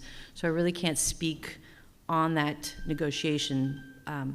But I would like to see them continue to be a partner of us for the city and the schools. I know that Richmond has just eked out a very lucrative deal with them, so we're working, our 2 council members are going to be working with Chevron to determine what that looks like for El Segundo. But I do want to ensure that we continue as a partner and that our partnership doesn't become adversarial, because they do a lot for our schools and our community, and a lot of the people that work at Chevron live here in El Segundo. So that would be my recommendation, is to, get the best in the amount of money for El Segundo, but I also want to ensure that we work as a partner. So El Segundo is 5 square miles, 2 of which are 100% occupied by Chevron, which I think is an interesting statistic. We have this agreement that Carol mentioned, it expires in 2027. So there is a subcommittee dedicated to starting that conversation in advance of that. As I think we all can understand, those negotiations are long, intense, arduous, probably involve somebody very high up at Chevron, I would imagine. Currently, I think for this past year, their total tax contribution was $15 million on a budget that is $95 to $100 million. So 2 square miles, 15% of our general fund revenue, so to speak. The Richmond agreement, also that Carol mentioned, is a settlement for $550 million paid over 10 years.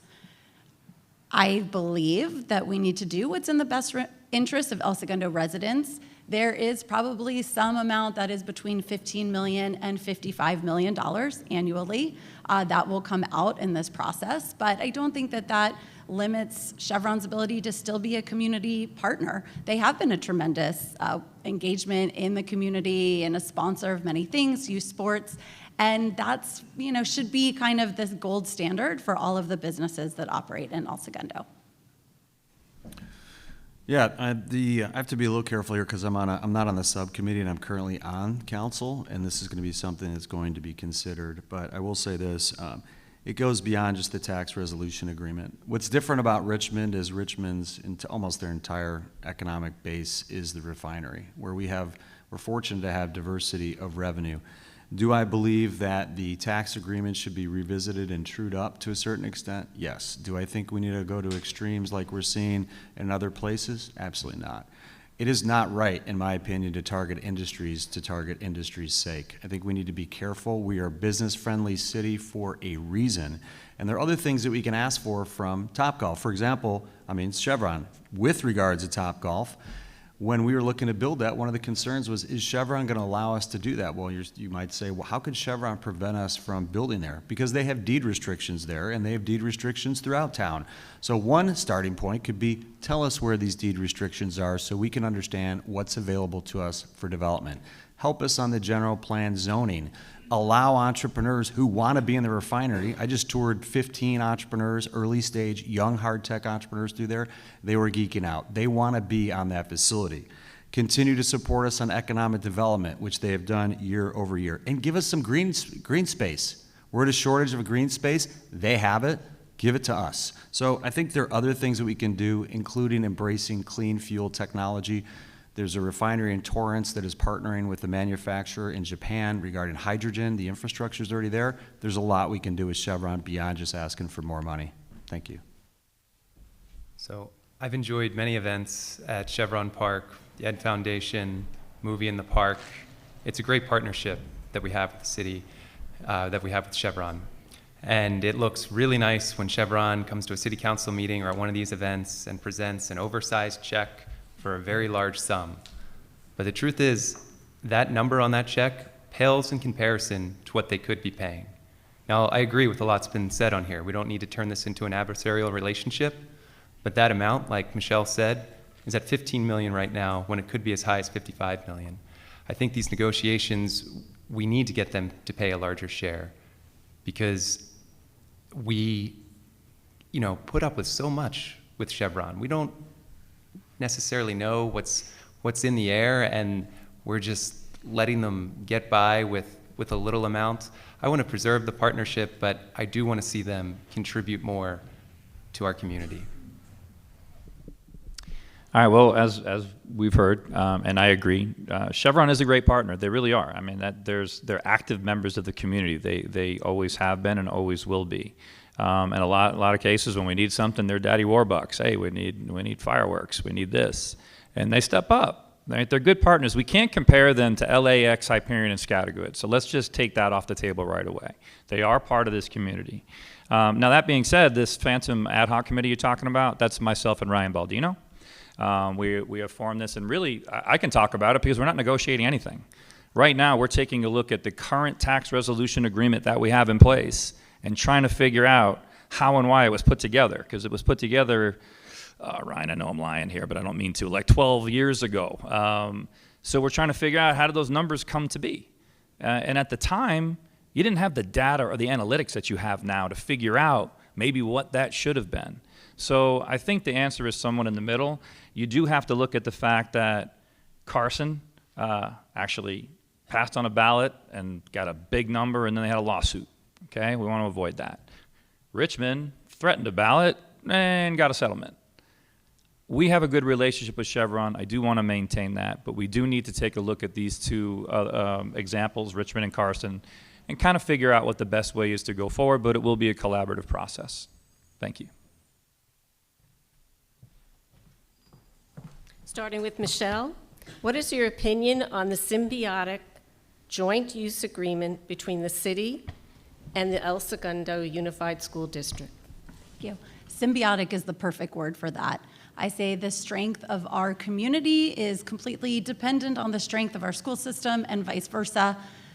The city council and the school board are two distinct bodies, but we are forever interconnected, and for good reason. I mentioned it was the driving factor in my family moving here. We serve many of the same customers, and we share resources. I was disheartened to see the previous joint use agreement not extended for the full term. I think historically it's been a 10-year agreement. Council elected to do a 1-year pilot program, maybe even a 6-month program, and reevaluate. And I think that we need a long-term agreement for that stability. The relationship between the school district is something that I specifically get asked. I have 3 children, each started in TK at Center Street. Our oldest, though, Max, does go to Loyola, and that was a decision that he made for his own personal reasons, which I'm sure he'd be happy to share with you. And Chris and I feel like each child should be treated individually. For him, that was the right decision, but it was never and in no way a knock on El Segundo's school system.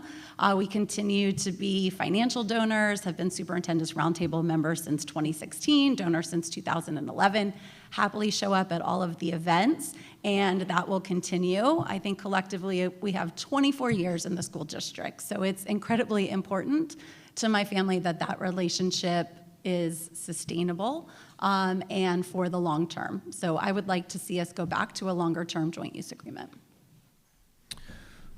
Yeah, recently, I mentioned this earlier, AYSO, the same week actually that we voted to not give them the full 100% waiver on the permit for the parade, I found out that they were told that they couldn't use their facility on a Friday. And having been a coach and coached on Fridays, I was like, well, historically, they've always had it on Fridays. Why did we make that decision? Wasn't the right decision in my mind. This is the perfect example of the school district and the city working together. We literally sent an email to your new superintendent, Jason, who's amazing, by the way. He immediately got together with staff, and you paved the way. Thank you, Diane, in the back there. I see you and Tracy, to get it done. And you accommodated them on a Friday night. I think that's a perfect example. And if you go further back, we worked really closely together in some contentious meetings to figure out what the school district was going to pitch in for the aquatic facilities as well. And we've also worked really closely, an idea that I'm proud of is we brought both bodies together to do workshops on leadership and understand each other, and those have been great, and then we've ended those meetings with breaking bread. So I'm looking forward to a continued joint use agreement for a long time. They are symbiotic. City provides resources, and the school provides resources, and it's an incredible partnership. Thank you. When you ask people why they moved to El Segundo, they invariably say small town charm, public safety, or more often than not, the schools. My partner Sean and I, we don't have any children yet, but we want to start our family here. We want to see them go through the schools here. My sister's a teacher back in the Philadelphia area, and she visited us a summer ago and was looking up, I'm not sure what specific numbers these were on El Segundo Unified School District, but her eyes popped when she saw it. She's like, wow, you guys have really good schools here. And that's the truth. In 2022, I sat on this stage, and the joint use agreement had just been, I think, they re-upped for a year instead of 10. That was the consensus. And I remember saying then, look, you had two sides coming in good faith, working on this agreement for a long time. And it was supposed to be for another 10 years. And if on paper it comes out that the school district has a little bit better of a deal, then so what? That's one of the main reasons people move here to El Segundo. So I want to continue to see us strengthen that relationship. The next time the joint use agreement is up, I want to see us lengthen its duration. Maybe we even bring it back. I think people want that assurance that the city and the school district will have a vibrant, symbiotic partnership for decades to come. I'm a little confused. We have a 10-year agreement with a 4-year reopener, or it's an 8-year with a 4-year. Am I right? We decided this. We do have a 10-year agreement. It's just a reopener in 4 years, and the reason why we asked for a reopener in 4 years is because, as we've seen in the past 4 years in our lives, things change a little bit, and you never know when one side or the other might need a little bit more. So we wanted a way to be able to open it up to have a discussion again, because when you make deals a decade out, that's 3 councils. People forget, okay? The other reason why, and again, I almost feel like this question was for me. I feel a little special. I love the joint use agreement. I didn't like the fact that it was messy. We couldn't read it. We didn't know what was going on. We didn't know what was what. And anybody that came after us on council, I looked at it and I had no idea what was going on. And we say, is it beneficial to the school district? Of course it's beneficial to the school district, as it should be. No issues with that. My issue was we needed to clean it up so that it would be easy to follow for everybody that comes after us. And that's important to do, because I will tell you, when you get up here, this is my first term, it's drinking out of a fire hose real quick, and all of a sudden you're thrown with a bunch of things that you had nothing to do with that you have to make work. I got 2 kids that have been through this school system. I do everything I can for this school district. They're great. This was a contract that just needed to be cleaned up so that it was beneficial to both sides. Thank you. So 80% of the students of El Segundo Unified are residents. So that means those students are our community. They are part of our city. So when we did go over the joint use agreement, I was in a disagreement to only do it for a year, because it's important that we don't waste time on something and we can focus on other things. And the joint use agreement it should be written in a manner where it's a collaborative partnership. And that's what I believe what we're getting to. It's also important that as we do deals with companies like Topgolf, we ensure that El Segundo Unified, and it's one of the things we have done, is we put El Segundo Unified as the primary golf team for Topgolf. So we did it at a time where we didn't even have a golf team, but I'm pleased to say that we launched our first golf team last year, and we won CIF at the boys golf team. So things like that, it really takes us as a council to constantly think about our students and our community and make sure that we're doing everything we can to ensure our schools are as the jewels that they are, and that they continue to have the resources they need to provide our students, our city students, with the resources that they need from a rec and park situation. Thank you. Okay, I don't think we have enough time to cycle through again with another question, so we're going to start with the closing statements. Don't look so happy. Carol, we're going to start with you, and we'll go to the right. Thank you. So I want to thank you again for being here and for having the honor, and it's been an honor to represent you for 8 years, and I hope to represent you again for another 4. The things that I want to focus on in the next 4 years is public safety, ensuring that our police force has the resources, training, and technology to ensure that we are providing the safety that our residents come to expect. In addition, you know, we have the Olympics and the World Cup coming in the next 2 and 4 years, and it's important that we listen to you, the residents, to ensure that we're prepared for the residents when those events coming to our town. And I talked to a resident this week about this, and she made a good point. And so we talked about last night. We're going to bring a committee together of residents so that we can listen to you and prepare for the World Cup and the Olympics to ensure that, you know, from an Airbnb or renting of your places, that our residents are safe and that they have the knowledge in advance to be successful in those years. And thank you very much, and I thank you again for coming. Well, the last 4.5 years on council have been equally the most rewarding and humbling experience of my entire life. I'll say rewarding because if you'll remember correctly, I was elected in March of 2020 and then subsequently sworn in on a Zoom call because the world ended. So it was difficult for me to kind of catch up to understand what was going on. I was literally trying to learn how to be a council member remotely. But the challenge of coming together and with my colleagues and city staff to be able to manage your way through something like that was unprecedented. I don't want to say fun because that sounds awful, but it was a great challenge and I enjoyed it. There was a lot of things that we had to figure out. How do we deal with things right now? How do we make sure we're communicating what's going on? And then even more importantly, how are we going to be prepared when this ends and we're able to go back out in the world again? It was incredibly rewarding to be part of a group of people that managed through that. I'm proud of the pension obligation bonds that we have done that saved $92 million over the next 16 years. There's been a lot of things like that I really enjoyed. And I'm going to say humbling because, as I mentioned, it is kind of drinking out of a fire hose. This job will expose your weaknesses. You cannot hide up here. It teaches you a lot about yourself. And one of the things I learned was I didn't listen real well.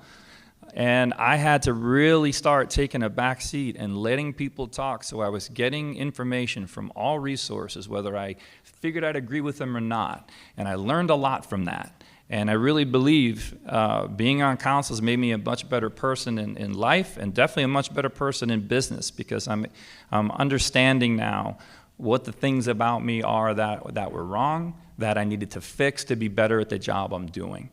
So again, I appreciate very much the last 4.5 years. I really hope for another 4, hopefully without going back into masks and a pandemic. I kind of know what I'm doing right now. It took a while, but I'm ready to roll, and I look forward to your support on November 5th. As a long-distance runner, I know that every race is an opportunity to push forward and aim higher. This city council race provides that exact opportunity, an opportunity to help make El Segundo become the very best city it can be. I'm committed to preserving what we cherish most about El Segundo, our small town charm, excellent schools, public safety, and economic opportunity. But it's time our city council finally be more reflective of the community they represent.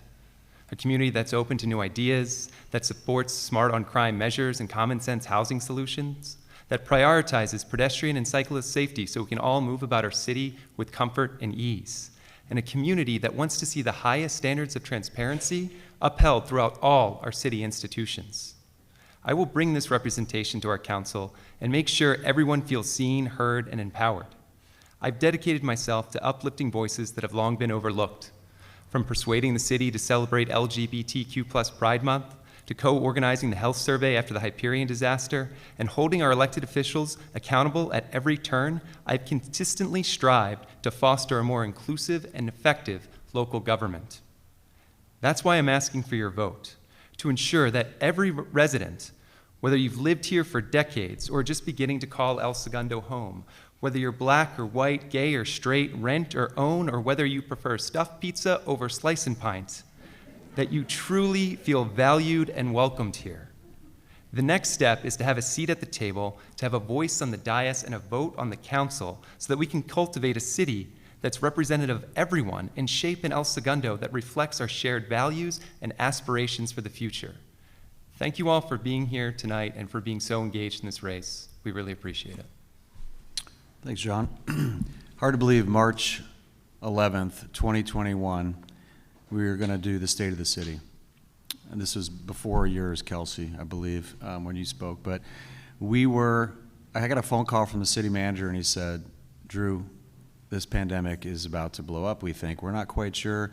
Well, how many people do we have come into the State of the City? And we had something like 500 people showing up for the State of the City.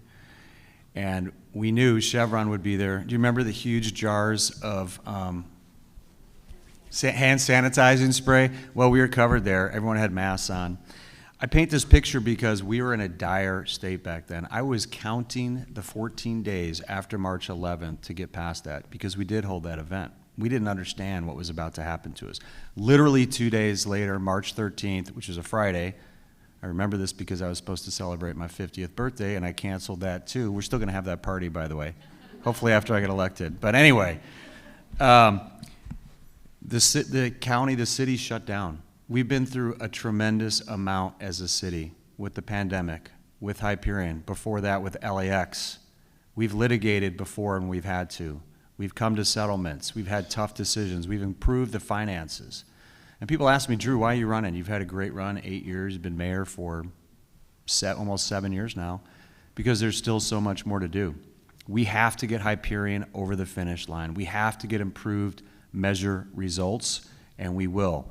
We have to find money for capital improvements. We haven't talked about that tonight. Even though our finances are the strongest they've been in decades, we have $60 to $90 million of unfunded capital improvement projects ahead of us, and we have a Gordon Clubhouse that's basically falling down almost. There's a lot more to be done. And homelessness, let's not forget about that. It's an epidemic, and the 88 cities in LA County are all going to be handling it differently. And now we have new ability, given the Grants Pass ruling, to civilly and criminally enforce. And I'm here to do more. I humbly ask for your vote. Thank you for your time. Thank you again to the Women's Club for hosting tonight. Hearing directly from our residents has always been my favorite part of this process. I too wish we had a few more questions. Hopefully capital improvements will come up when we all get together again on Monday. But the word community has really been a recurring theme of the night, and I think that is for great reason.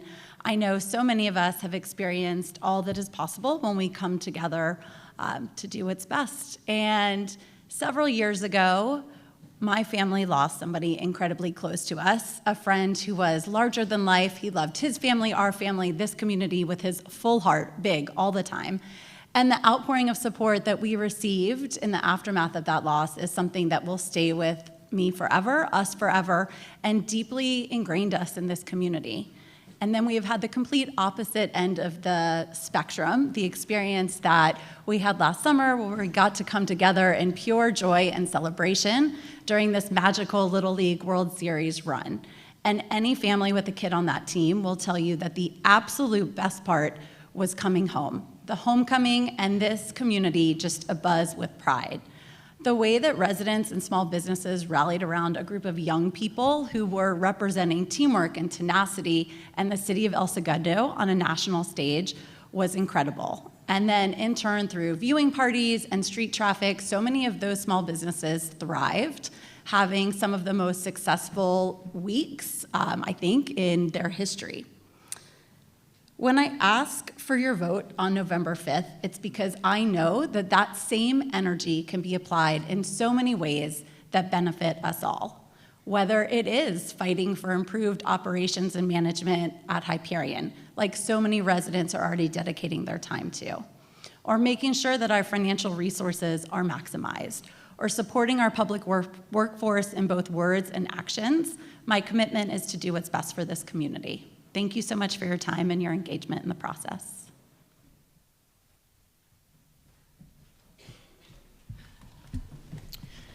Okay, well, that was a fabulous evening, so thank you all. So on